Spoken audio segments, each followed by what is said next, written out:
Well, good afternoon. I'm from Goldsmiths, University of London. For those of you that don't know it, Goldsmiths is the kind of lunatic fringe of London University, where all the kind of mad creative things happen. Damien Hirst and Mary Quanta, graduates from Goldsmiths. And I run the Technology Education Research Unit there. We're interested in the interface between technology and learning. And it's essentially about trying to capture really good learning experiences from the classroom in portfolios, and then enabling those portfolios to be assessed with a high degree of reliability. One of the traditional problems with assessment has been that the highly valid, interesting work that goes on in classrooms is difficult to assess reliably. And the things that can be assessed reliably tend not to be very interesting and valid.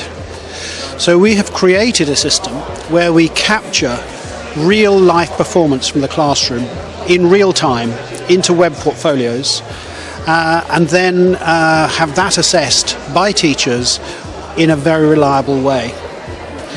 That requires a good deal of technology. So some of the software we have developed is very special, but apart from the technology, it also relies upon the teamwork of teachers. So whole teams of teachers come together to look at the portfolios and make judgments about the work, and supported by the technology, they then make very reliable assessments. So that's essentially what we've tried to do. We've done national trials in England and Wales, and we're now rolling the system out. We have development work in Israel, Australia, Sweden, and Singapore.